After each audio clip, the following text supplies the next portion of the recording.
The question left my mouth trembling, barely a whisper, as if the air had been sucked out of the room. Where is the money I had saved? Mason barely looked up from his smartphone for a second, as if I had asked something trivial, like asking about the weather or the time. We used it for something more important. Mom, that's what he said. Just like that. So cold. Like someone saying they picked up a loaf of bread, not that they drained my life savings. My heart stopped. I felt the walls of that narrow room closing in, the air turning dense, heavy, unbreathable. More important? I repeated, and my voice sounded so small it scared me. More important than what, Mason? He didn't even look at me this time. He kept tapping on that screen with those fingers I had held when he was a baby, those fingers I held when he learned to walk. More important than your old lady whims, Mom. You don't need that anymore. Paige, my daughter-in-law, was sitting on the other side of the table with a new purse on her lap, a designer purse. I recognized it because I had seen it in a department store window days ago. She gave a faint smile, as if I were a toddler throwing a silly tantrum. That was when my brother Arthur stood up from his chair. The sound of the wood scraping against the floor echoed through the whole house.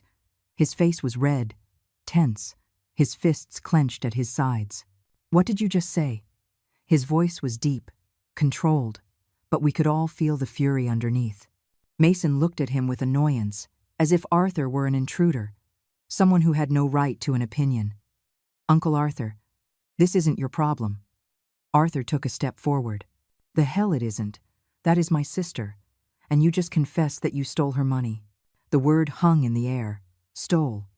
Mason stood up too, nervous now, trying to maintain control. I didn't steal anything. That money was just sitting there unused. We needed it. Paige nodded, as if that were a reasonable explanation. I remained seated, paralyzed, feeling everything I had built in my life crumbling before my eyes. That money wasn't just any money. It wasn't a whim. It wasn't a luxury. It was 32 years of my life saved in a bank account. 32 years of waking up before dawn, of cleaning other people's houses, of ironing clothes that weren't mine, of cooking in cafeterias where no one knew my name. 32 years of saying no to everything. To a new dress, to a dinner at a nice restaurant, to a vacation, to anything that was just for me. Because I had a plan. Because I had a small, quiet dream. But it was mine. I wanted to fix up the house. I wanted to put a new floor in the kitchen, paint the walls, change those drafty windows that let the cold in during winter.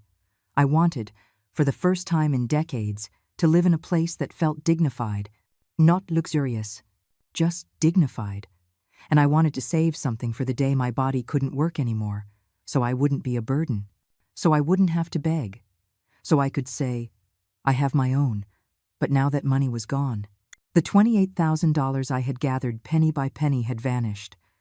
And my son, the son I gave everything to, was standing there telling me he used it for something more important. Arthur kept staring at him. Tell me right now what you spent that money on. Mason clenched his jaw. We fixed up the house. We upgraded the car. We did necessary things. Arthur let out a bitter, humorless laugh. Your house? Your car? With her money? Paige intervened with that soft voice she always used to justify the unjustifiable. Eleanor, you live here with us. The improvements we made to the house benefit you too. I felt something break inside me. Something old, deep, that had been holding my entire being together for years. I stood up slowly, my legs shaking. I didn't ask you to improve anything. That money was mine. It was for my home, for my life. Mason looked at me as if I were being irrational. Mom, you're old. What do you need that for? You're fine here. You're fine here. Those words stuck like pins in my chest. I wasn't fine. I had never been fine in that house.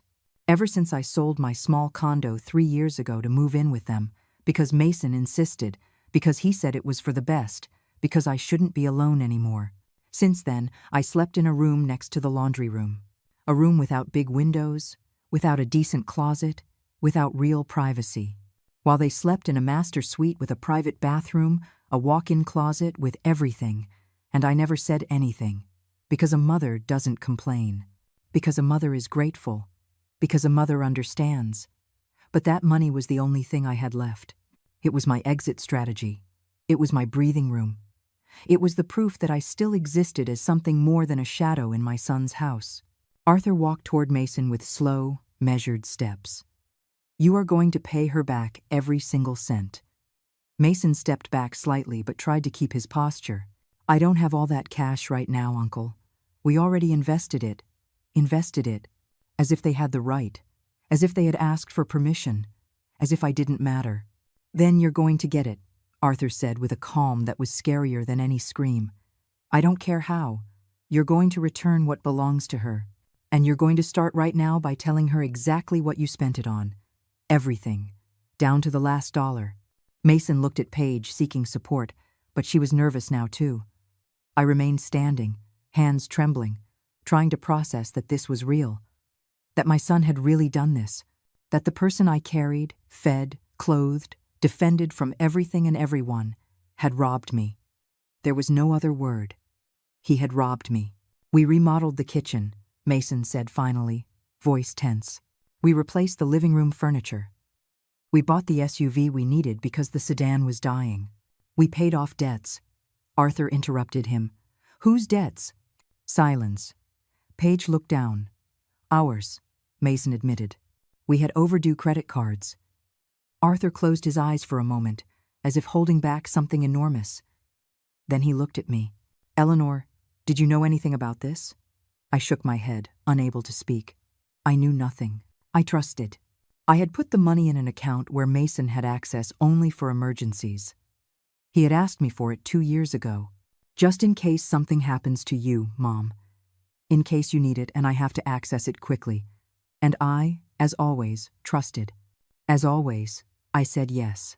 As always, I put my son before myself. Then this wasn't a mistake, Arthur said slowly, letting every word drop like a stone. This was planned.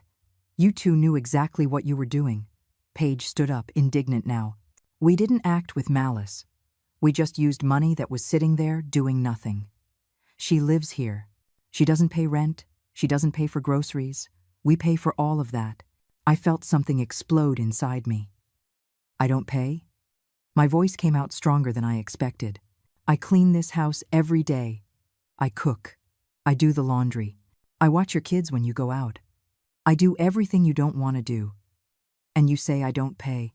Paige looked at me in surprise, as if I had never raised my voice before.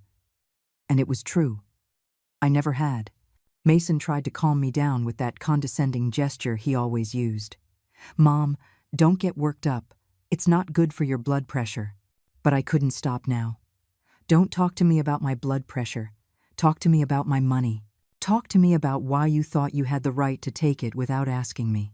Talk to me about why your wife is using a purse that costs over $1,000 while I have nothing. Paige touched the bag instinctively, as if protecting it. This was a gift, she said defensively. A gift from who? Arthur asked with irony. She didn't answer. Mason didn't either. The silence said it all. Arthur walked over to me and put a firm hand on my shoulder. Eleanor, this isn't staying like this. We're going to get your money back. All of it. I wanted to believe him. I wanted to feel there was justice. But a part of me, the tired, old, broken part, just wanted to disappear. I wanted to wake up and discover that all of this had been a nightmare. That night, I couldn't sleep. I sat on the edge of the bed, in that small room next to the laundry, staring at the bare walls, feeling the weight of all the years falling on me like an avalanche. I couldn't stop thinking about Mason's face when he said those words. We used it for something more important. As if I weren't important. As if my life wasn't worth anything. And the worst part was that a piece of me, that piece that had been trained for decades to justify everything, was still looking for excuses for him. Still trying to understand. Still wanting to believe there was some reason, some misunderstanding, something I wasn't seeing. But there wasn't. The truth was simple and brutal. My son had robbed me. And he had done it without remorse.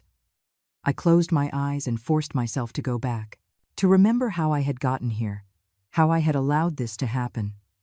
And the answer was buried in 40 years of history. 40 years of putting myself last. 40 years of believing that was love. Mason was born when I was 29. His father, My husband, Robert, died in an accident 2 years later. A semi-truck lost control, an instant. And suddenly, I was alone with a toddler and no plan. No real savings. No close family except Arthur, who lived in another city and did what he could.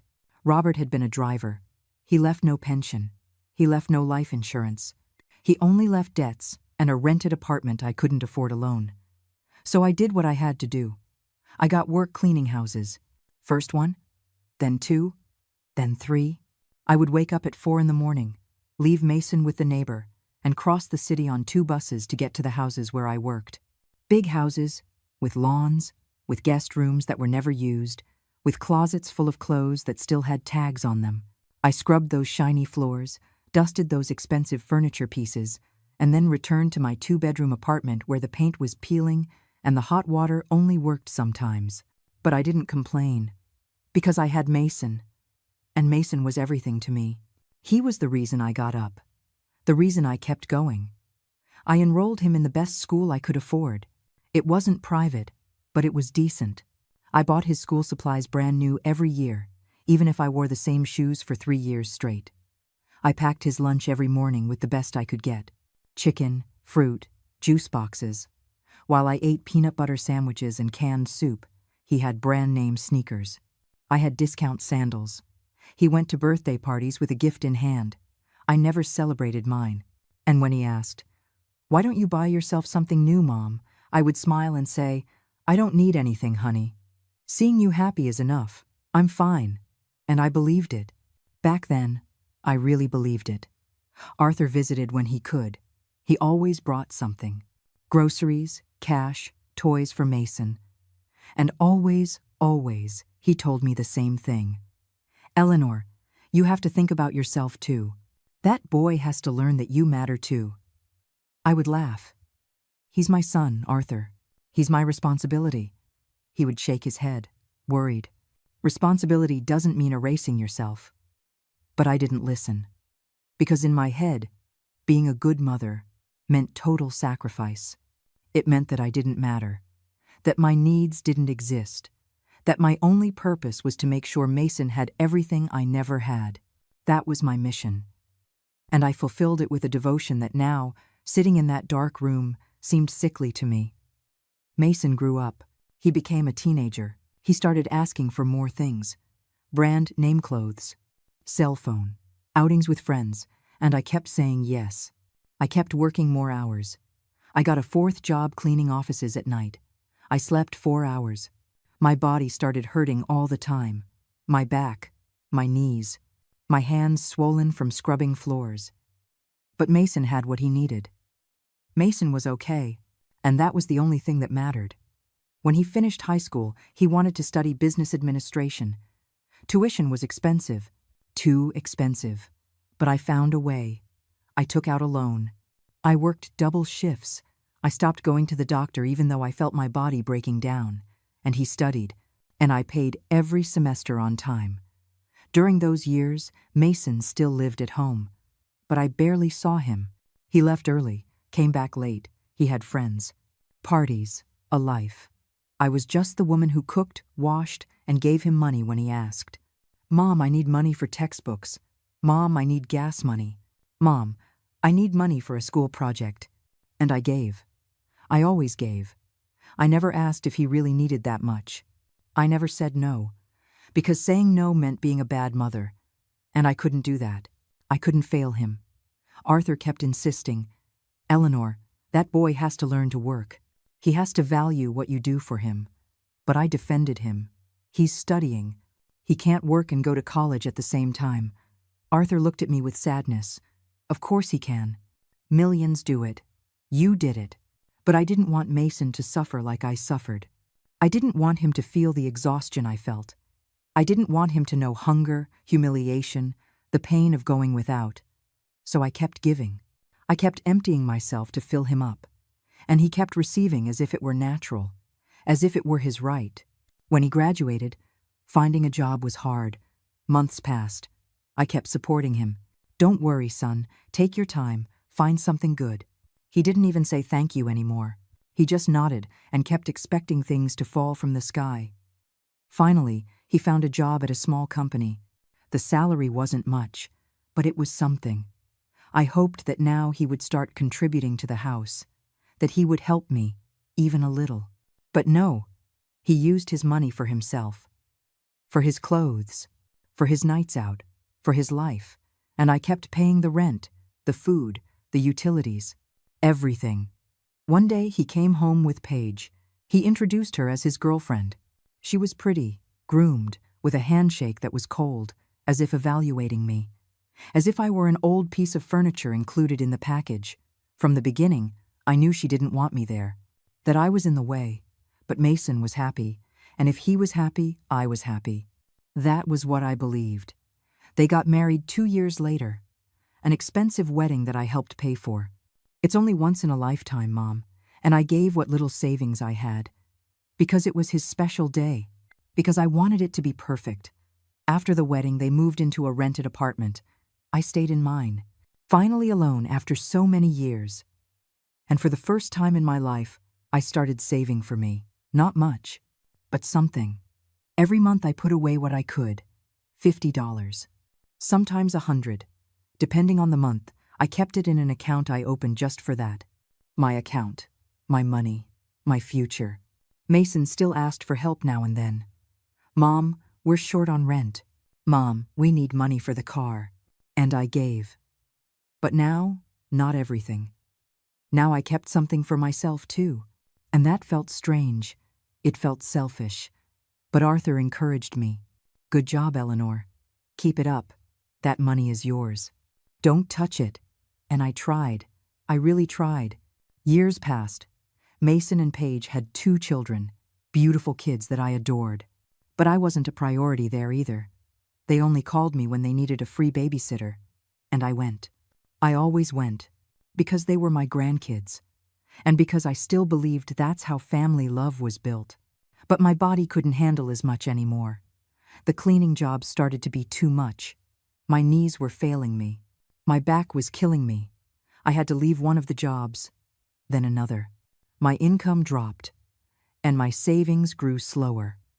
But they kept growing, little by little, penny by penny, until they reached $28,000. $28,000 that represented 32 years of my life. 32 years of going without, of quiet pains, of postponed dreams. And now, sitting in that dark room, I understood that all that effort had been for nothing.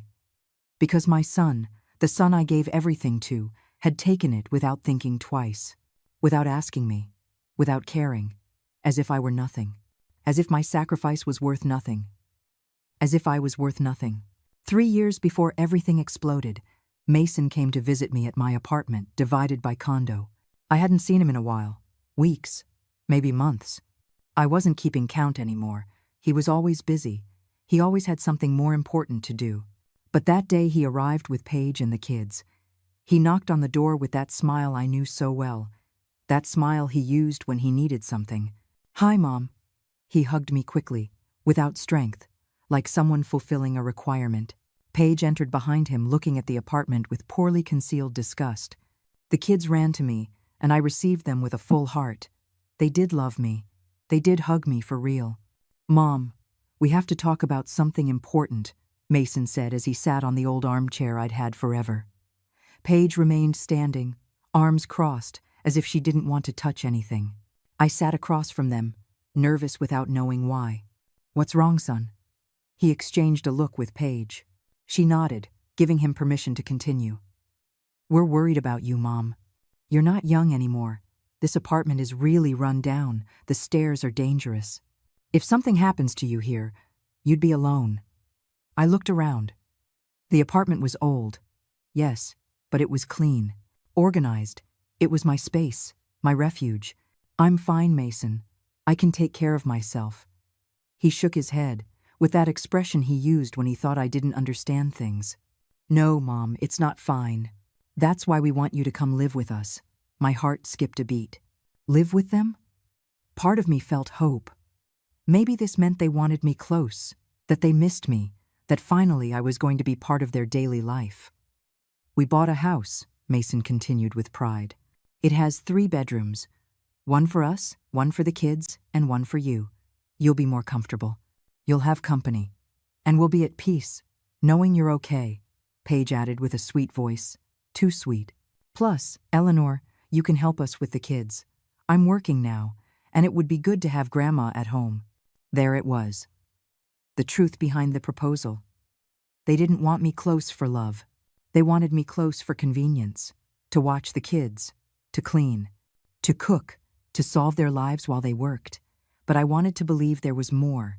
I wanted to believe there was affection too. So I asked what I needed to know. And this apartment? What would happen to it? Mason didn't hesitate. "You sell it. Mom, with that money you help pay for part of the house, we all win. You live better, and we get some breathing room with the mortgage." I felt something cold in my stomach, but this apartment is mine. It's the only thing I have in my name. Mason leaned forward, taking my hands. "Mom, what do you need it for? You're going to live with us. You won't pay rent anymore. You won't be alone. It's best for everyone." I looked at Arthur in my mind. I heard his voice telling me, "Don't do it. Don't sell what's yours." But Arthur wasn't there, and Mason was. My son, my only son. The one I had raised, the one who needed my help. I sold the condo 2 months later. I got $42,000. It wasn't much, but it was something. Mason asked me for $30,000 for the house. "It's an investment, Mom. You're going to live there too. It's like it's yours too." I gave him the money, and I kept the remaining $12,000 in my savings account, along with the $28,000 I already had. $40,000 in total. It was my cushion, my security, my future. I moved into the new house with 2 suitcases of clothes and a box of photographs. That was all I had left of a whole life. Mason showed me my room with enthusiasm. "Look, Mom, here's where you'll stay." It was the smallest room. It was next to the laundry room. It didn't have a big closet. The window faced a wall, but it had a bed and a nightstand. And Mason seemed so proud to show me that I smiled and said, "It's perfect. Thanks, son." The first weeks were confusing. I didn't really know what my place was there. Paige had her routines, her rules, her spaces, and I tried not to intrude. I tried to be invisible. Useful but invisible. I got up early to make breakfast. I cleaned the kitchen, did the laundry, watched the kids when they went out, and nobody said thank you. Nobody asked if I needed anything. Nobody included me in decisions. I was just there, like a piece of furniture, like an employee who didn't get paid. Arthur came to visit me a month after I moved in. He knocked on the door and Mason received him coldly. They had always had a tense relationship. Mason felt Arthur filled my head with ideas. And Arthur felt Mason used me. "I came to see my sister," Arthur said bluntly. Mason let him in reluctantly. I came out of the kitchen drying my hands on my apron. Arthur hugged me tight, and I felt something inside me crack. "How are you, Eleanor?" I nodded quickly. "Fine. Everything is fine." He looked me in the eyes and knew I was lying. "Show me your room." We walked toward the back of the house. He entered the room and his expression changed. He looked at the simple twin bed, the old nightstand, the small window, the laundry door 3 feet away. "This is where they put you." His voice was low but full of contained rage. I tried to defend them. "It's enough for me. I don't need more." Arthur turned to me. "Eleanor, you gave $30,000 for this house, and they gave you the smallest room, the one next to the washing machines. While they sleep in a huge master bedroom with a private bath and walk-in closet." I didn't know what to say. Because it was true, and it hurt to admit it. "You sold your apartment," Arthur continued, "your only asset, and now you have nothing in your name. This house isn't yours. It's only in Mason and Paige's name. You're just a guest here. Do you realize that?" Yes, I realized. But admitting it was too painful. "He's my son," I said quietly. "I know he's inconsiderate sometimes, but he needs me." Arthur shook his head, tired. "No, Eleanor. He doesn't need you. He uses you. And you let him." He stayed a few more hours. We ate together. He tried to converse with Mason, but the tension was evident. Paige barely spoke a word to him. When he left, he hugged me at the door and whispered in my ear, "If you ever need to get out of here, just call me. You'll always have a place with me." Months passed and the dynamic became clearer. I was the unpaid domestic help. I woke up at 6 in the morning to prepare everyone's breakfast. I took the kids to school. I cleaned the whole house. Washed, ironed, cooked, did the grocery shopping. And when they got home from work, I served dinner, cleared the table, and retired to my room. I didn't participate in family conversations. I didn't sit with them to watch TV. I didn't exist beyond my function. And the worst part was that I accepted it, because I believed that's how it should be, because I believed that was my place. Mason almost never spoke to me, only when he needed me to do something extra. "Mom, can you stay with the kids on Saturday? We're going out." "Mom, can you wash this today? I need it tomorrow." "Mom, we're out of detergent. Can you go buy some?" Paige was worse. She treated me with that fake politeness that hurts more than direct rudeness. "Eleanor, the food was a little salty today." "Eleanor, look closely when you wash. This blouse got stained." "Eleanor, the kids say you give them candy before dinner. Don't do that again." I nodded. I apologized. I made myself smaller. Because I didn't want trouble. Because I didn't want them to kick me out. Because the idea of being alone again terrified me more than the daily humiliation. But there was something I protected. My savings account. Those $40,000 that now, after giving $30,000 for the house, had become $12,000 again, plus the $28,000 I had from before. In total, $40. I didn't touch them. I didn't tell anyone exactly how much I had. It was my secret, my safety net, my only escape card if things got worse. But Mason knew I had savings. And 2 years ago, he came to me with a proposal. "Mom, I need you to give me access to your account." I got scared. Why? He put on that worried face he knew worked on me. For safety. If something happens to you, if you get sick, if you have an emergency, I need to be able to get money out fast to help you. That way there are no problems with banks or paperwork. It sounded reasonable. It sounded like he really cared about my well-being. "It's just a precaution, Mom. For your own good."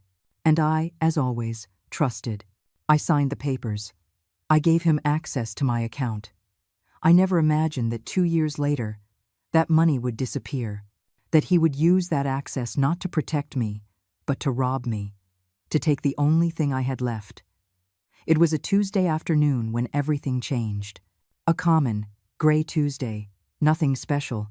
I was preparing dinner when suddenly I felt something strange in my chest. It wasn't physical pain. It was something worse. It was a feeling of emptiness, of loss, as if something important had broken without making a sound. I didn't understand where that anxiety came from. I tried to ignore it, chop the vegetables, continue the routine, but I couldn't. There was something calling me, something I needed to check. I left the knife on the cutting board and walked to my room. I took out of the nightstand the paper where I had written down the bank's phone number. I hadn't checked my account in months. There was no need. I didn't use it. I just let it grow little by little with the small deposits I still made when I got paid for some sporadic cleaning job. I dialed the number with trembling hands, not knowing why I was so nervous. The operator answered with a kind voice. I gave her my account number, my information. Answered the security questions. "How can I help you, Miss Herrera?" I took a deep breath. I'd like to know my balance. There was a silence, the sound of typing. Then her voice again. "Your current balance is $3,200. The world stopped. "How much?" I repeated, because surely I had heard wrong. $3,200.15.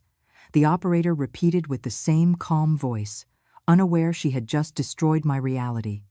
My legs stopped holding me up. I sat on the bed feeling the room spin. That can't be. I had $40,000 in that account. The operator typed something else. "Ma'am, I see several large withdrawals in the last 8 months. You didn't authorize them?" "No, I didn't authorize them. I didn't know anything about that. Can you tell me when those withdrawals were?" She started reading dates and amounts. $5,000 in February, $8,000 in March, $7,000 in April, $9,000 in June, $6,000 in August, $3,000 in September, $38,000 taken out in pieces over months. Who made them? I asked with a broken voice. They were branch withdrawals, ma'am, made by the secondary account holder, a Mr. Mason Herrera. My son, my own son. And no one notified me? No one called me to confirm? The operator apologized with empty words. The secondary holder has access to the account, ma'am. We don't require additional authorization. I hung up without saying goodbye. The phone fell from my hand. I stayed sitting there, immobile, trying to process what I had just discovered. $38,000. Almost everything I had. Almost my entire life. Gone. Stolen. By Mason. The son I gave everything to. The son who promised he would only use that access in emergencies. The son in whose house I now lived like a stranger. I felt nauseous. I got up and ran to the bathroom.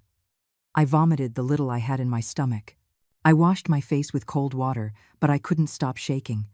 When I looked in the mirror, I saw an old, tired, destroyed woman.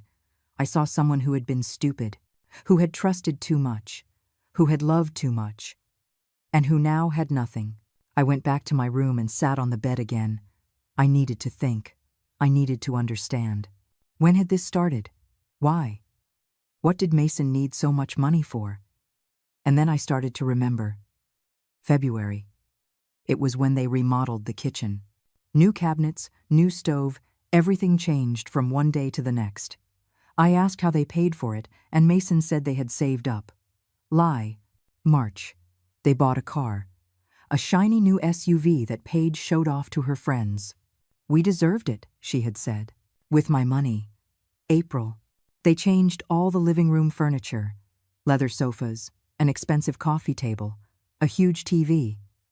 We got an incredible deal, Mason said. Lie. June. They went on vacation. A whole week at the beach. They left the kids with me and went to enjoy themselves. I thought they had earned it working hard. But no, they paid for it with my money, with my life. August. Paige arrived with new clothes, bags, shoes. There were sales, she told me, when she noticed I was looking at everything she brought. September. Mason changed his cell phone, one of the newest, most expensive ones. The company gave it to me, he lied. Everything. Everything had been paid for with my money. And I was there, cleaning their house, taking care of their children, cooking their meals, not knowing they were robbing me every day, not knowing that every new piece of furniture, every purchase, every luxury came out of my account. From my sacrifice, from my future. I felt so stupid, so blind, so pathetic. How hadn't I noticed before? How hadn't I suspected? Because I trusted, because I loved, because I never imagined my own son would be capable of doing something like that to me. I heard the front door open, Mason and Paige arriving from work. I heard their voices, the kids running to greet them. A normal, happy family scene, built on my ruin. I stayed in my room. I couldn't go out. I couldn't face them yet. I needed time to process, to decide what to do. Someone knocked on the door. Mom, dinner. It was Mason's voice, casual, calm, like nothing was wrong. I'm not hungry, I replied. Are you okay? What an absurd question. No, I wasn't okay. Nothing was okay, just tired. There was a pause. Okay, if you need anything, let me know. He left. He didn't insist. He didn't really care. Because I only mattered when I was useful. When I cooked, cleaned, babysat. Outside of that, I didn't exist to him. That night I didn't sleep. I stayed awake all night, sitting on the bed, staring at the wall, feeling that something fundamental had broken inside me. It wasn't just the money. It was the betrayal. It was realizing that the person I loved most in the world saw me only as a resource, as something to take from without asking, without feeling guilt, without remorse. The next day, I waited for Mason and Paige to leave for work. The kids were at school. The house was empty, silent. I started searching. I didn't know exactly what I was looking for, but I knew there had to be something else. I checked Mason's home office, the desk drawers, and there, in the bottom drawer, I found a folder with bank documents, account statements, credit cards, bills. I started reading and everything became clearer and more horrible. They had huge debts, 3 credit cards maxed out, overdue loans, minimum payments that barely covered the interest. They were drowning financially, and they had used my money to plug the holes, to keep pretending everything was fine, to maintain their lifestyle while I slept in the room next to the laundry, believing they were being generous by giving me a roof. I kept searching and found something that froze my blood. A loan application, recent, from 2 weeks ago. A loan for $15,000. In my name, with my signature, but I hadn't signed anything. I looked at the signature closely. It was almost perfect, almost identical to mine. But it wasn't mine. They had forged my signature. They had tried to take out a loan in my name without my knowledge. The loan was still in the review process. It hadn't been approved yet. But they had tried.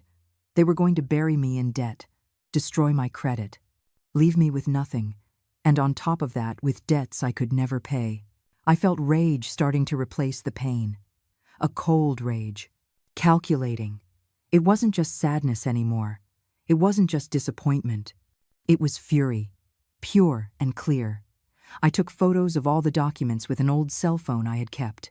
Photos of the statements, of the debts, of the loan application with the forged signature. I saved them. I hid them. Because now I knew this wasn't a mistake. It wasn't a misunderstanding. It was a plan. And that plan included destroying me completely. I put everything back in its place. Closed the drawers. Left the office. And I continued with my day as if nothing had happened. I prepared the food, picked up the kids from school, cleaned the house, but inside everything had changed. I was no longer the naive mother who justified everything. I was no longer the woman who let herself be used without protest. Something had awakened in me, something that had been asleep for decades. And that something had a name. It was called dignity. It was called justice. It was called boundaries. When Mason arrived that night, he looked at me normally. "Hi, Mom. How was your day?" I looked him in the eyes. That man I had carried, that I had fed, that I had loved with every fiber of my being. And I saw a stranger, a thief, someone who didn't deserve my love. "Normal," I replied. "Everything's normal." But nothing was normal. And soon he would know, because this time I wasn't going to stay silent. This time, I wasn't going to forgive without consequences. This time, things were going to be different. I waited 3 days before doing anything. 3 days observing, analyzing, planning. Mason and Paige went on with their lives without worries, buying things, going out, laughing, while I cooked and cleaned with a fake smile. But every night, in my room, I took out the photos I had taken. I looked at them, and I felt my resolve strengthening. Finally, one afternoon, when I couldn't hold it in anymore, I picked up the phone and called Arthur. He answered on the second ring. "Eleanor, what happened?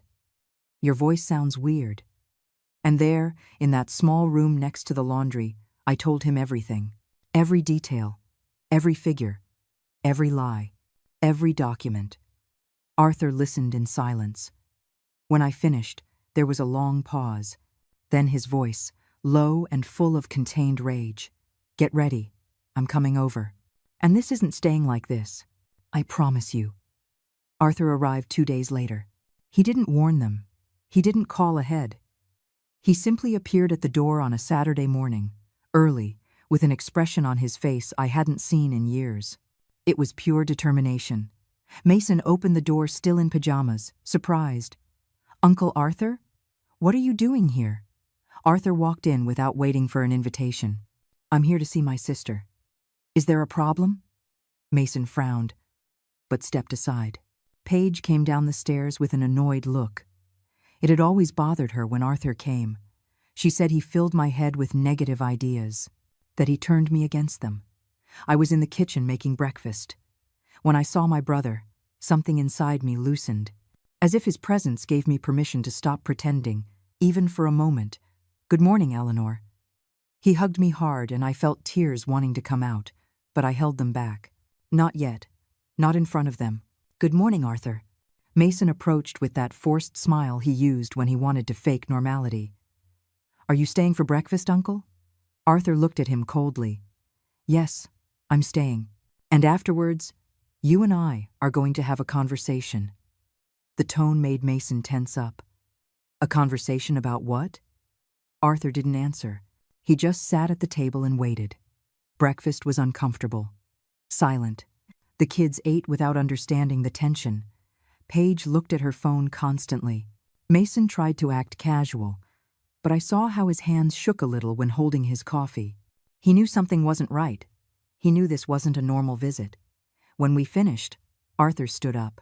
Mason, I need to talk to you. Alone. Mason hesitated. Can't it be later? I have things to do today. Arthur didn't move. No, it's now. There was a moment of tension where it seemed like Mason was going to refuse. But finally he nodded. Okay, let's go to the office. Arthur shook his head. No. Here, in the living room. With Eleanor present, Paige stood up immediately. And what about me?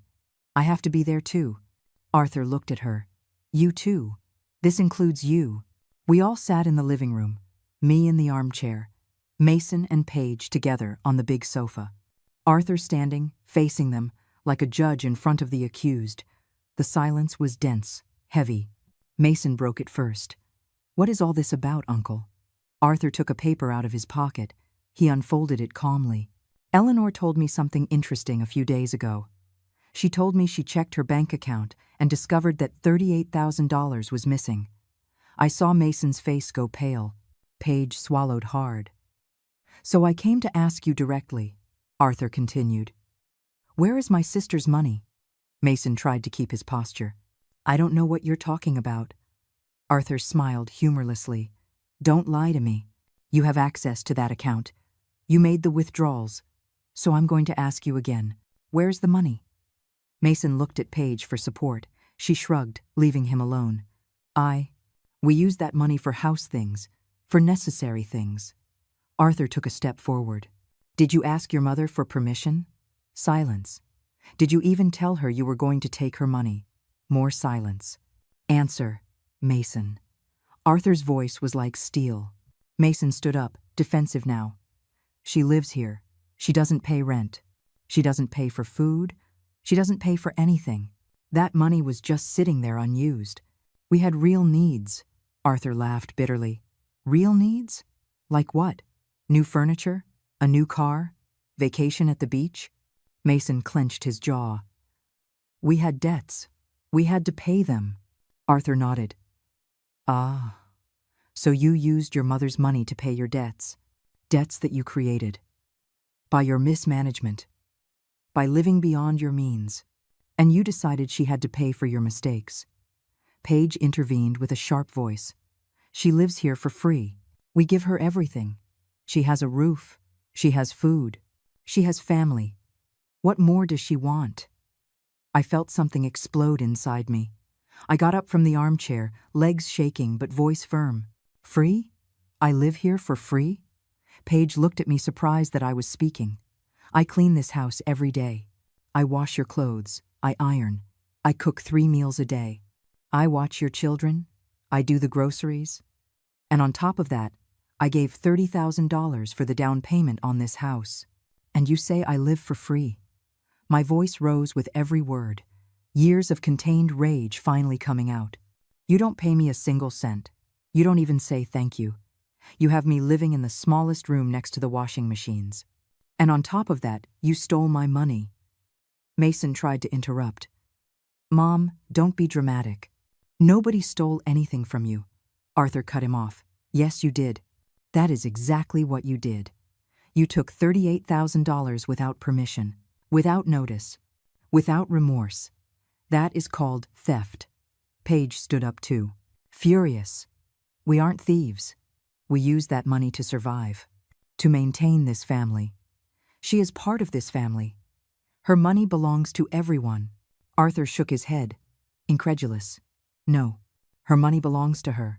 She earned it. She saved it.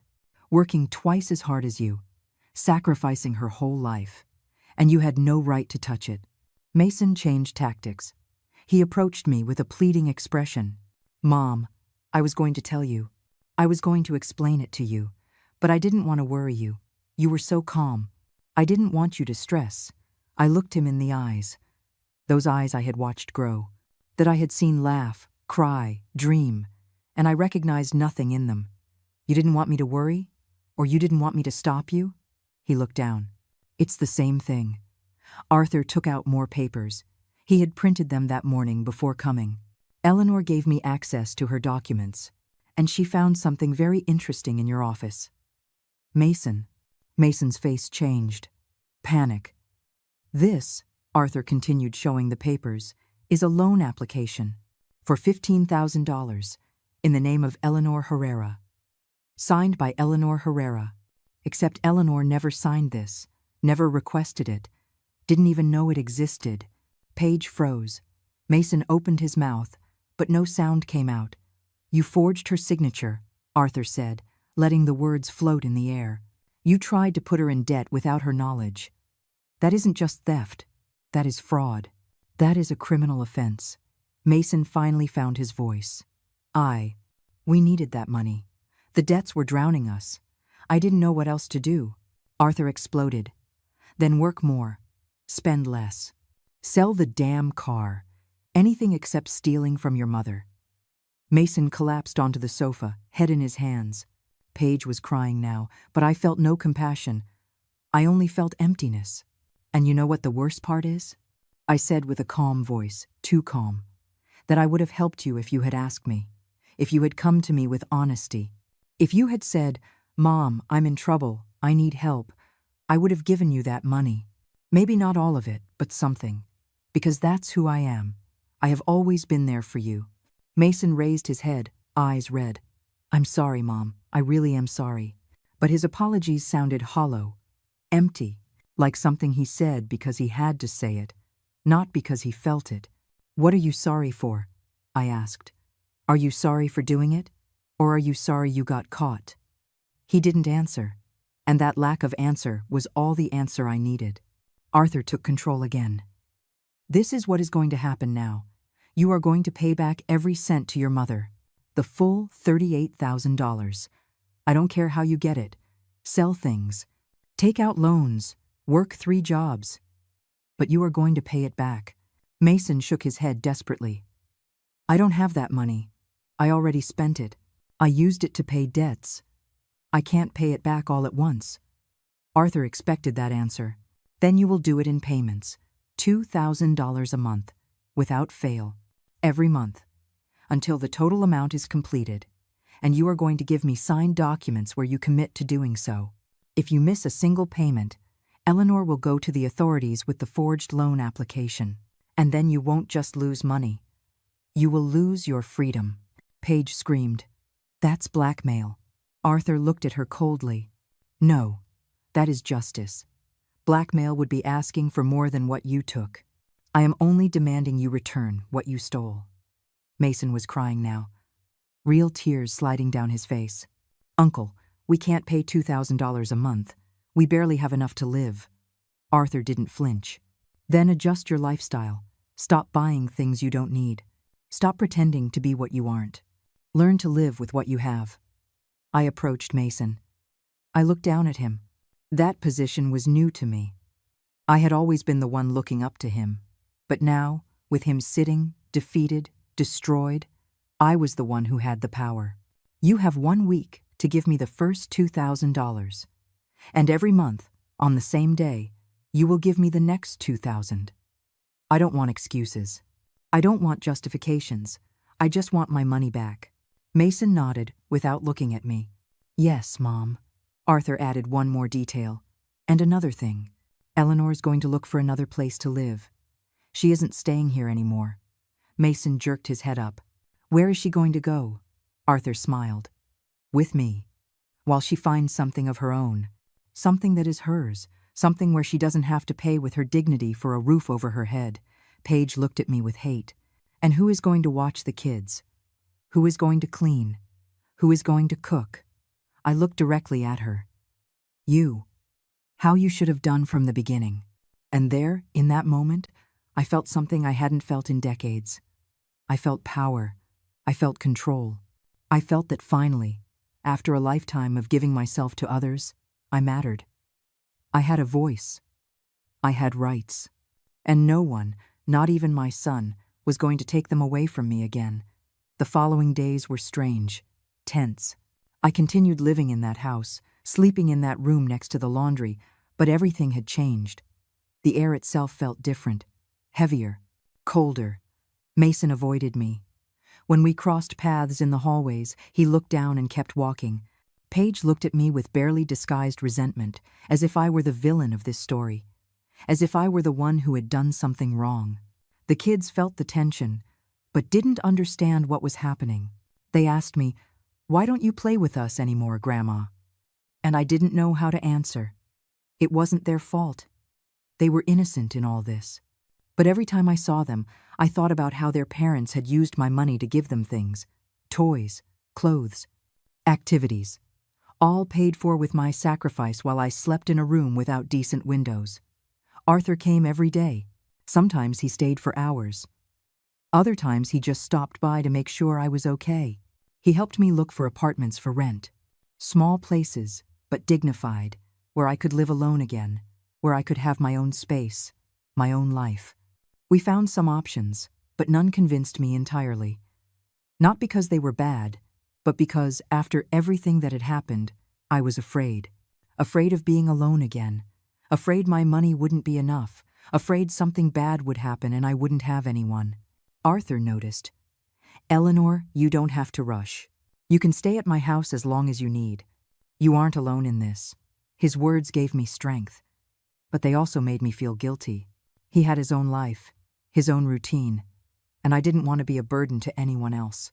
One afternoon, while I was packing some of my things in boxes, I heard voices in the kitchen. Mason and Paige were arguing. They spoke in low voices, but the anger was evident. I approached quietly and listened from the hallway. "We can't pay him $2,000 this month," Paige said with desperation. "We barely have enough for the debts we already have." Mason replied with a tired voice. "We don't have a choice. My uncle isn't playing. If we don't pay, they're going to report me. Do you understand what that means? I can go to jail for forging that signature." Paige let out a bitter laugh. "This is all your mother's fault. If she hadn't talked to your uncle, none of this would be happening." I felt rage rising in my throat. My fault? I was the guilty one for reporting that I was robbed? "It's not her fault," Mason said, and for a moment I felt relief that at least he acknowledged that. "We got ourselves into this mess. I took the money without asking. I forged that signature. This is my responsibility." There was silence. Then Paige again. Colder. "Then get the money. Sell something. Borrow it. I don't know, but we can't lose this house." I walked away before they discovered me. I didn't want to hear more. I didn't want to feel anything for them. But a part of me, that maternal part that never dies completely, felt bad. Wondered if I was being too hard. If I should forgive. If I should forget everything and move on like nothing happened. But another part, the part that had awakened after decades asleep, screamed no. That they deserved to face the consequences. That I deserved justice. That night, Mason knocked on my door. It was late. Past 11. I was lying down but awake, staring at the ceiling like I did every night since I discovered the truth. "Mom, can I come in?" His voice sounded small, vulnerable. Like when he was a child and was afraid of the dark. Part of me wanted to say no, that he should leave me alone. But I couldn't. "Come in." He entered slowly, closing the door behind him. He stood by the bed, not knowing where to put his hands.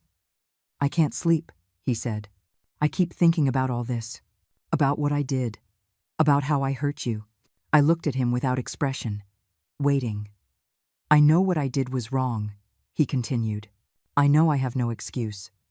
But I want you to understand that I didn't do it with malice. I didn't do it to hurt you." "Then why did you do it?" I asked with a neutral voice. He sat on the edge of the bed, shoulders slumped. "Because I was desperate. Because the debts were drowning us. Because I saw that money there and thought you didn't need it. That you were living here. That you were fine. That we could use it to fix our problems and later, when we were better, we would pay you back.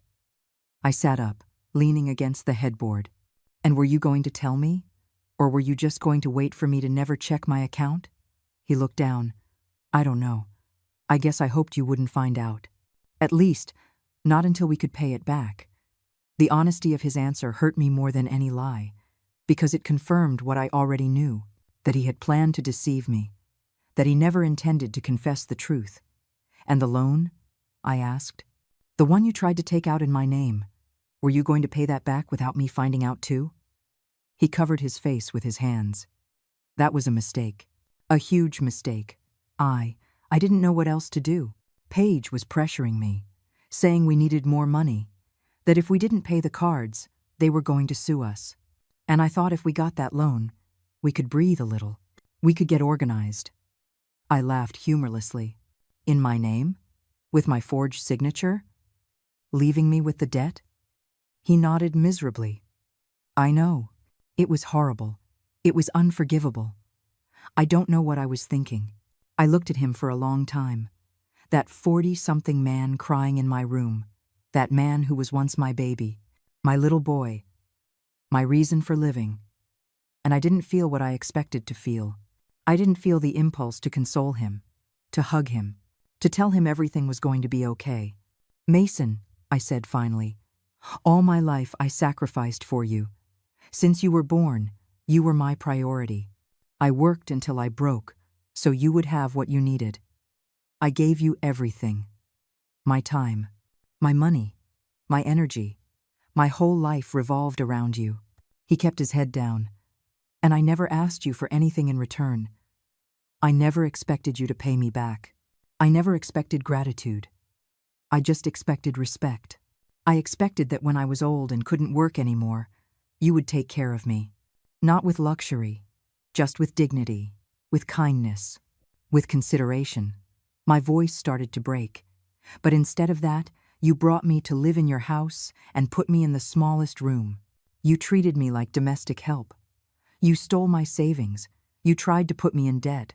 And when I discovered you, you didn't even have the decency to apologize without being forced. I apologize now, he said with a choked voice. I really am sorry, Mom. I'm sorry for everything. I stared at him. Are you sorry? Or are you sorry you got caught? He raised his head, tears running down his cheeks. I'm sorry for everything. I'm sorry for hurting you. I'm sorry for using you. I'm sorry for not valuing you when I should have. I wanted to believe him. I wanted to feel that his words were sincere. But I couldn't. Because actions speak louder than words. And his actions for years had told me exactly what he thought of me. The problem, Mason, is that your apologies don't turn back time. They don't return my trust. They don't fix the damage you did. He nodded, wiping his tears. I know. But I'm going to pay back the money. All of it. I promise. It's not just the money, I said wearily. It's what it represents. It's realizing that for you I was just a resource. Something to take from when you needed it. Someone to use and discard. Mason shook his head desperately. No, Mom. It's not like that. I love you. You're my mother. His words sounded sincere, but the actions of the last few years contradicted them completely. If you love me, Mason, it's a love that hurts me. It's a love that damages me. It's a love I can no longer afford to receive. He stayed silent, processing my words. Then he spoke with a trembling voice. Are you telling me you don't want to be my mother anymore? The question pierced my heart. I will always be your mother. That cannot change. But I am no longer going to be your victim. I am no longer going to allow you to treat me as something less than human. I got out of bed and walked to the small window. Outside, everything was dark. You are going to pay me back the money as we agreed. And I am going to leave this house. We are going to have distance. A lot of distance. And maybe, with time, if you prove with actions that you really changed, we can rebuild something. But it will never be like before. Mason stood up too. And the kids? You're not going to see your grandkids? There I felt a pang of pain. The kids. My grandkids. Innocent in all this. I will see them when you allow me to, but I am not going to watch them for free again while you go out. I am not going to be the unpaid maid again. If you want me to watch them, you are going to pay me like you would pay any babysitter." His expression showed surprise, as if he had never considered that I deserved to be paid for my work. "Okay," he said finally. "I understand." I wasn't sure he really understood, but at least he was saying the right words. He walked to the door, but before leaving he turned around. "Mom, I know I have no right to ask you this, but give me a chance to show you I can be better, that I can be the son you deserve." I looked at him with exhaustion. "Mason, I already gave you every chance in the world. For 40 years. Now it's your turn to earn them again." He nodded and left, closing the door softly behind him. I stayed alone in that small room, feeling the weight of everything that had happened. I cried, not from sadness, but from liberation. Because for the first time in my life, I had set boundaries. I had said no. I had demanded respect. And even though it hurt, even though it tore me apart inside, I knew it was the right thing. The next day, Arthur arrived early with news. He had spoken to a lawyer. He had prepared legal documents where Mason committed in writing to return the money in monthly payments. If he failed, I had the legal right to sue. "He has to sign it today," Arthur said. "No more delays." Mason signed. He did it with a shaking hand, but he did it. And that signature on that paper gave me something I hadn't had in a long time. Security. The certainty that my money was coming back. Little by little. But it was coming back. And with every payment, with every month that passed, I was going to rebuild not just my bank account, but my life, my dignity, my sense of who I was beyond being the mother who gave everything without receiving anything. I was going to learn to live for myself. And that, although terrifying, was also liberating. A week after Mason signed the documents, the first payment arrived, $2,000 in cash that he handed me in a white envelope, without looking me in the eyes. I took it without saying anything, without thanking him. Because there was nothing to thank. It was my money. Money he had stolen from me. Returning it wasn't a favor. It was an obligation. I counted the bills in front of him, all there.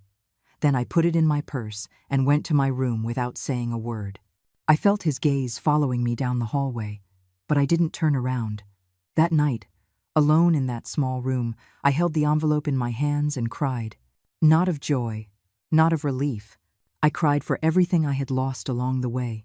The trust, the innocence, the belief that family love was unconditional.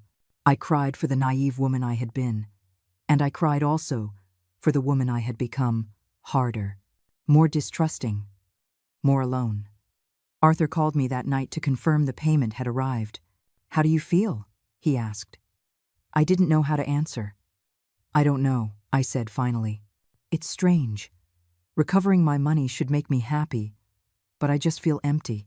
He sighed on the other end of the line. "It's normal, Eleanor. You've lost something bigger than money.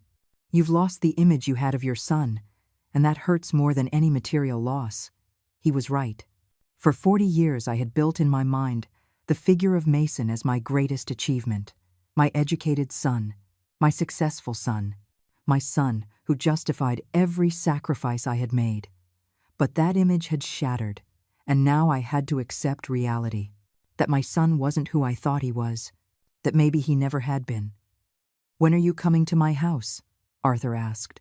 "Soon," I replied. "I just need to finish packing my things and mentally prepare myself to leave." Although the truth was there wasn't much to pack. 2 suitcases of clothes, a box of photographs, some books. That was all I had after 69 years of life. Everything else I had given away.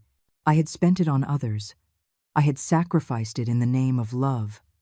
The following days passed in a tense silence. I continued doing the housework out of inertia, cooked, cleaned, but no longer with the same dedication. I didn't care anymore if the food was perfect or if the floors shined. I did the bare minimum. Paige noticed. "Eleanor, the house is messy. Is something wrong?" I looked at her coldly. "I'm tired. If you want it cleaner, you can clean it yourself." Her face showed indignation, But she said nothing more. She knew she no longer had power over me. Mason tried to approach several times, asking how I was, if I needed anything, if we could talk. But I kept my distance, answered with monosyllables, with cold courtesy, without giving him the chance to soften me with words that weren't accompanied by real actions. One afternoon, while I was folding laundry in my room, he entered without knocking. "Mom, I need to talk to you." I looked at him with annoyance. "I'm busy." He closed the door behind him. "It's important." I left the clothes on the bed and faced him. "What is it?" He looked nervous, restless. "Paige and I have been thinking about all this, about how we've behaved with you, and we want to compensate you." I raised an eyebrow. Skeptical. "Compensate me how?" He swallowed. "We want to give you the master bedroom. Ours. We'll move to the small room. You deserve to be comfortable." The offer took me by surprise, but not in the way he expected. I didn't feel gratitude. I felt insulted. "You think that's going to fix things? Giving me a bigger room?" He blinked, confused. "I thought you'd like it. You've always wanted more space." I laughed humorlessly. "Mason, the problem was never the size of the room. The problem was that you brought me here promising I would be part of the family, and you treated me like a servant. You stole my money. You tried to put me in debt. You disrespected me in every possible way. And now you think giving me a bigger room makes everything okay?" His expression changed, from hopeful to defeated. "I don't know what else to do, Mom. I'm trying to fix this." I approached him and stared at him. "What you have to do is fulfill returning my money, every month, without fail. And start treating me with the respect I deserve. Not like an employee. Not like someone to take advantage of. But like your mother." He nodded slowly. "Okay, I'll do it." He left the room and I went back to my clothes. But his words had left me thinking. Was it possible that Mason was really trying to change? Or was he just acting to look good? Time would tell. Arthur came that afternoon with his truck. "It's time, Eleanor. Let's get your things out of here." I nodded. The moment had come. We started bringing down my suitcases, my boxes. The kids saw me and ran to me. "Where are you going, Grandma?" The question broke my heart. I knelt in front of them, taking their little hands. "I'm going to live with Uncle Arthur for a while. But I'll still see you. I promise." Their little faces saddened. "You're not going to live here anymore?" I shook my head. "No, sweetheart. But you can visit me whenever you want." Paige appeared at the door, arms crossed. "Kids, leave your grandmother alone." She decided to leave. The tone made Arthur tense up, but I stopped him with a look. It wasn't worth it. I hugged the kids tight, kissed their foreheads, promised I'd call. Then I stood up and walked to the door without looking back. Mason was in the living room. He stood up when he saw me leave. "Mom, wait." I stopped, but didn't turn around. "What?" His voice sounded broken. "Are you really leaving?" I turned slowly. "Yes, Mason, I'm leaving." He took a step toward me. "And you're coming back?" I looked at him with sadness. "I don't know. Maybe, when things change for real." "When you change for real?" He nodded, tears in his eyes. "I'm going to miss you." I felt a lump in my throat. Me too. And it was true.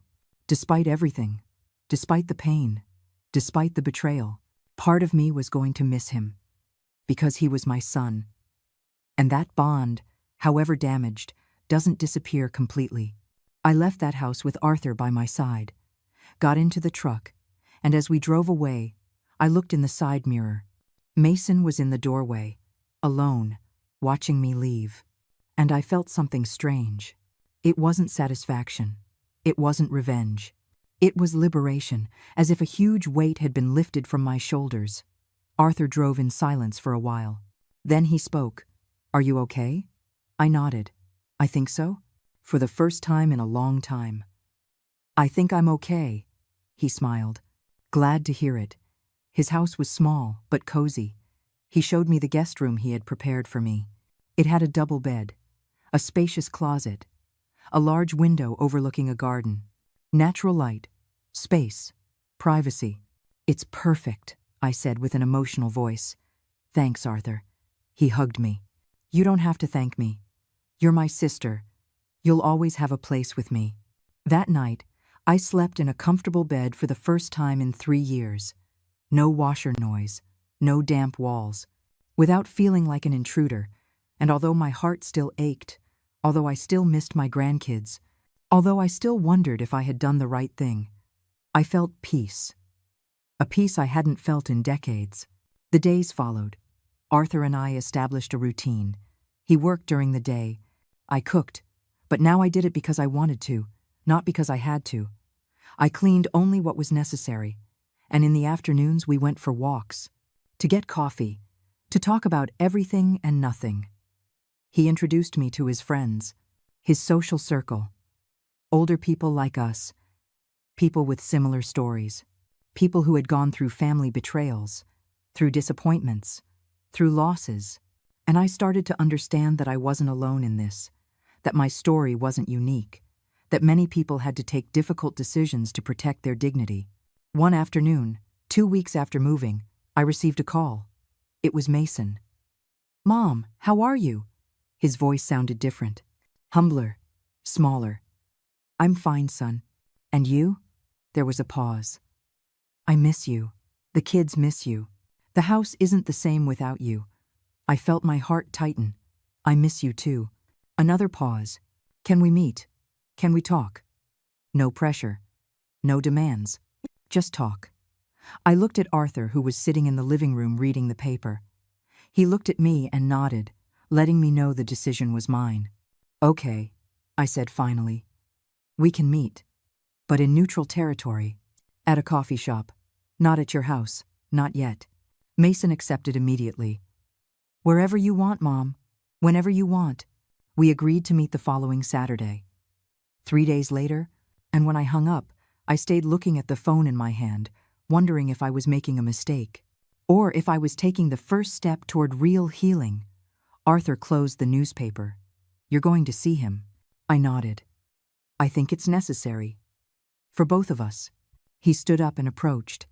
"Just be careful, Eleanor. Don't let him manipulate you again. Don't let him make you feel guilty for setting boundaries." I looked at him gratefully. "I won't. I already learned that lesson." He smiled. "Good. Because you are strong. Much stronger than you think." His words filled me with calm, because for the first time in my life, I had someone who supported me unconditionally, someone who valued me, someone who reminded me that I mattered. And that, after years of feeling invisible, was an invaluable gift. Saturday arrived. I got ready with care. Not too much, but enough to feel presentable. Arthur took me to the cafe. "Do you want me to stay?" he asked. I shook my head. "No, I need to do this alone." He nodded. "I'll be at the bookstore next door. If you need me, just call." I entered the cafe with my heart beating fast, and there was Mason, sitting at a back table, waiting for me.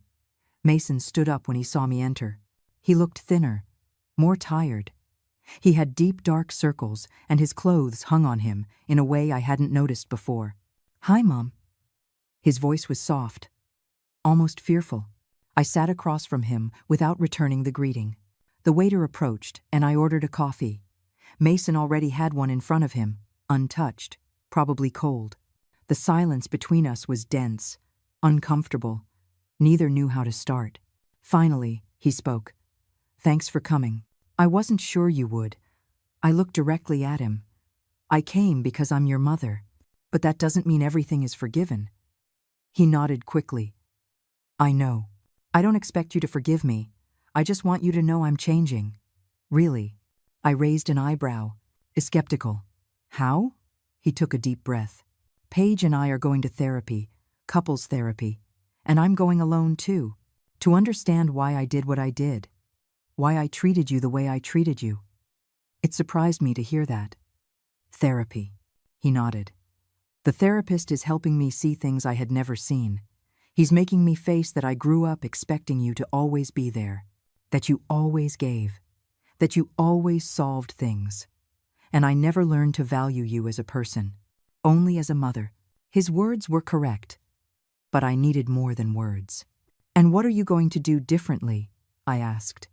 He took a folded paper out of his pocket. He opened it with trembling hands. I made this.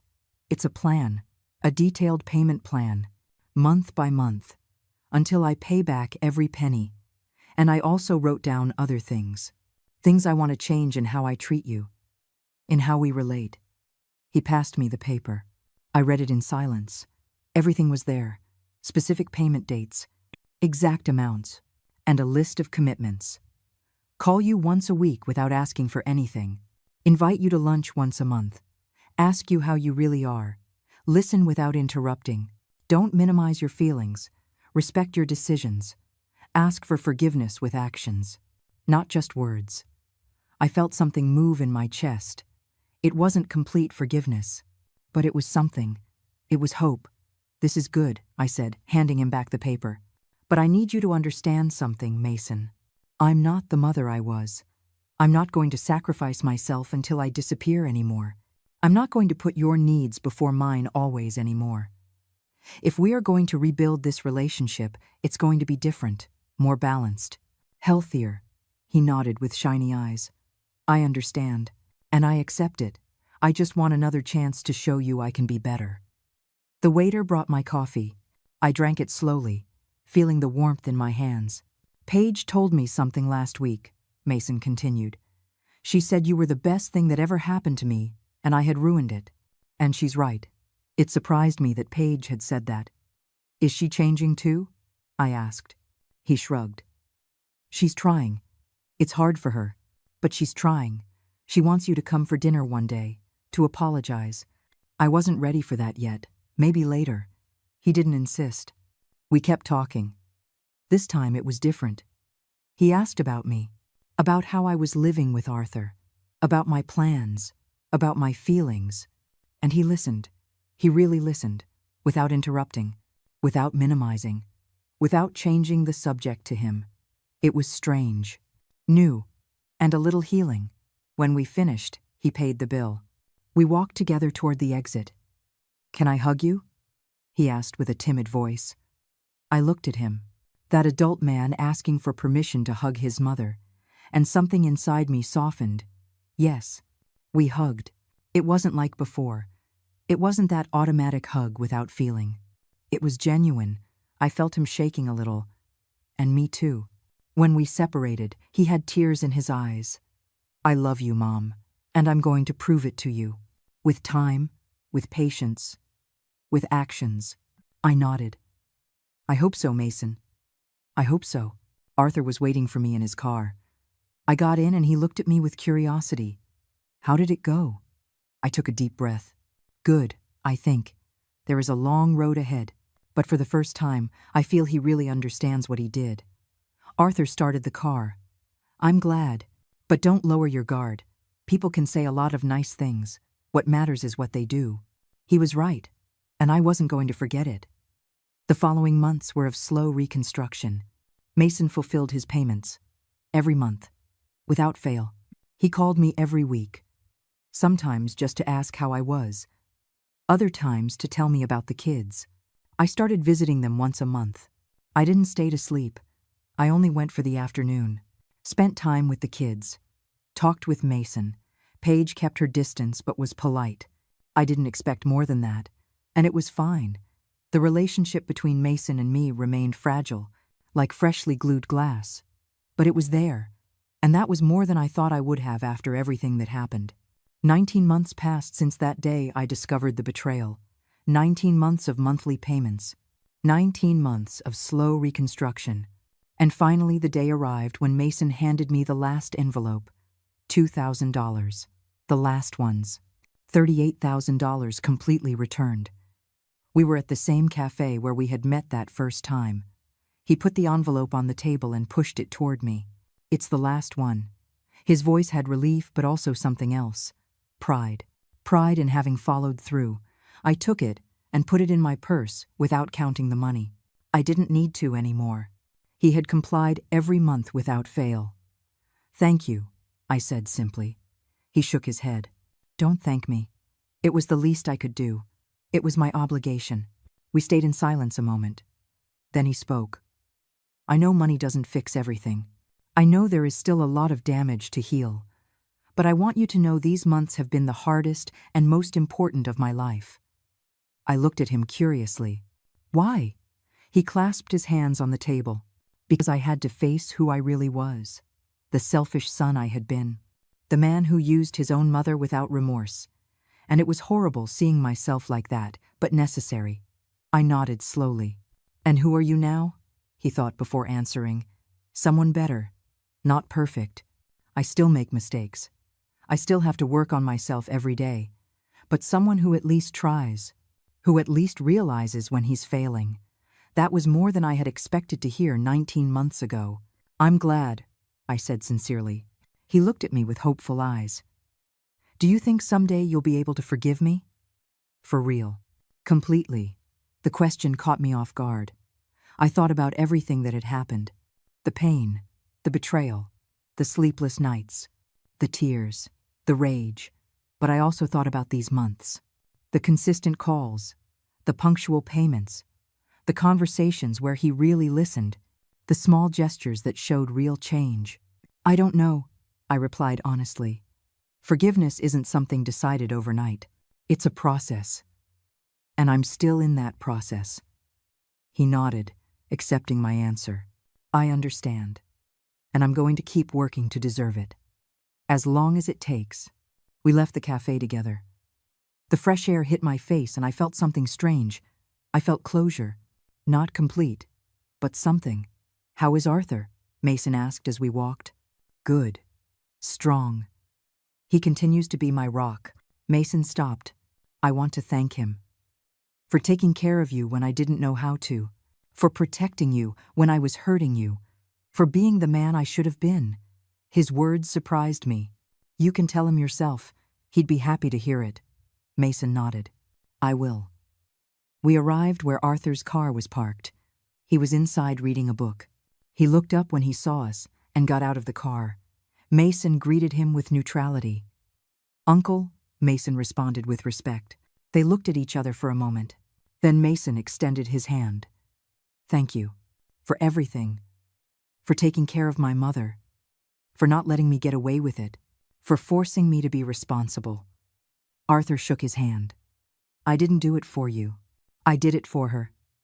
Mason nodded. I know, and that's why I thank you more. There was a silent understanding between them. Masculine. Direct. Without need for more words. I said goodbye to Mason with a brief hug. See you soon. He smiled. See you soon, Mom. I got in the car with Arthur. As we drove back, he asked me, Is it all over? I thought about his question. The money payment is over, but the healing isn't over. That's going to take more time. He nodded. And how are you? I looked out the window. The streets passed by. Life continued. I'm fine. Better than 19 months ago. Better than I thought I would be. And it was true. That night, alone in my room at Arthur's house, I took out all the envelopes I had kept. Nineten envelopes. $38,000 recovered. I put them on the bed and looked at them. It wasn't just money. It was justice. It was regained dignity. It was the proof that I mattered, that my life had value, that my sacrifices couldn't be ignored or stolen without consequences. I opened my bank account on my phone and deposited the last payment. I saw the final balance. $42,000. I had recovered almost everything. And with that money, I was going to do what I always wanted. I was going to look for a small apartment. Something of mine. Something no one could take from me. Something where I could live my last years with peace and dignity. I wasn't afraid anymore. I didn't feel lost anymore. Because I had learned something fundamental in these months. I had learned that setting boundaries wasn't selfishness. That demanding respect wasn't cruelty. That taking care of myself didn't make me a bad mother. The following months were of personal reconstruction. I found a small but bright apartment, with a spacious kitchen, with a window overlooking a park. I furnished it with simple but new things. Things I chose, things I liked. For the first time in decades, I had a space completely mine. Arthur helped me with the move. Are you sure you want to live alone? He asked me while we assembled a bookshelf. Completely sure, I replied. I need this. I need to prove to myself that I can. He smiled proudly. You always knew you could. You just needed to remember it. Mason came to visit me a week after I settled in. He brought flowers. For your new home, he said timidly. I accepted them and put them in a vase. He scanned the apartment with his gaze. It's nice, Mom. It suits you perfectly. I nodded. It's mine. That's what makes it perfect. We sat down to have coffee. We talked calmly. There was no tension anymore. Just two people trying to rebuild what was once broken. Now, sitting in my small apartment, watching the sunset through the window, I think about the whole journey. I think about the woman I was 2 years ago. Invisible, used, silenced. And I think about the woman I am now. Strong, independent. With a voice. It wasn't easy. There were moments where I wanted to give up, where I wanted to forgive everything and return to the comfort of not making waves. But something inside me had awakened, and once awake, it couldn't go back to sleep. My relationship with Mason remains imperfect. It probably always will be, but it exists, and it's more honest than before. He calls me. He visits me. He asks me. And I set boundaries when necessary, and he respects them. That is more than many mothers in my situation can say. At 69 years old, I finally learned to live for myself. It's not selfishness, it's survival, it's self-love, it's dignity, and it's what we all deserve, no matter the age, no matter how much we have given. We always deserve respect. We always deserve to be valued. We always deserve to live with dignity.